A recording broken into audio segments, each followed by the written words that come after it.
Lundi 11 janvier 2021, première destination, le Gabon, avec le quotidien L'Union qui donne rendez-vous au corps électoral pour les sénatoriales. Les Gabonais sont désormais fixés sur le calendrier des élections sénatoriales. Au terme d'une brève campagne de 48 heures, le scrutin se tiendra le 30 janvier, concomitamment à la législative partielle dans la Léconie-Lécouri, avec un éventuel tour le 6 février. Des questions restent toutefois en suspens, nourries par de nouvelles dispositions de la Constitution. Des élections également, mais cette fois-ci en Côte d'Ivoire avec Fraternité Matin. Législative 2021 RHDP, ça bouge dans les coordinations pour le choix des candidats. Élections législatives toujours avec le nouveau réveil qui se demande si Ouattara envoyait ses ministres à l'abattoir. Et de trop avec le bélier intrépide législative 2021, 7 partis politiques annoncent un boycott.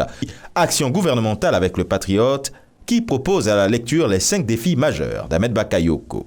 Développement de l'économie béninoise avec l'économiste, les nouvelles mesures fiscales de la loi des finances gestion 2021. Nous sommes au Bénin. Vous l'avez compris, nous poursuivons avec La Nation, qui dit que Patrice Talon, face aux populations, a affirmé que le Bénin serait devenu un pays nouveau.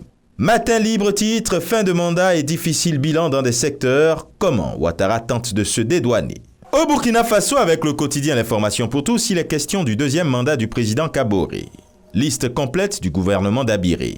Un gouvernement qui, selon le journal, laisse transparaître de nombreuses surprises. On parle également de remaniement au Cameroun avec Weekinfo, mais cette fois-ci, une rumeur. Souffle le journal. Pour mutation, crise sécuritaire, janvier vire au rouge, 12 morts vendredi à l'extrême nord suite à une attaque de Boko Haram.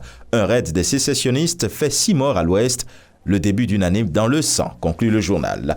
À Bafoussam, des magistrats se retrouvent dans de sales draps, nous dit nouvelle expression. Et au Togo maintenant, avec liberté, repli des éléments des forces armées territoriales, un véritable retour dans les casernes s'impose. Au Sénégal, la Covid-19, saturation des services d'urgence, la santé sous respirateur. 573 nouvelles infections et 19 décès liés à la Covid-19, nous dit Le Soleil, le week-end de tous les records. Avec le Sud Quotidien, il est question de la modification de la loi sur l'état d'urgence et l'état de siège ce lundi. Macky accélère l'Assemblée. Suppression des villes pour Walf Quotidien, le Parti socialiste se démarque de Macky. Et enfin au Maroc avec Le Matin, une délégation américaine de haut niveau visite des locaux du futur consulat général des États-Unis à Dakhla. David Schenker salue à Dakhla le leadership de Sa Majesté le roi Mohamed VI dans la promotion d'un agenda de réforme audacieux et de grande envergure. Et ce sera tout pour aujourd'hui. Mais encore, prudence, vigilance et surtout, n'oubliez pas les gestes barrières.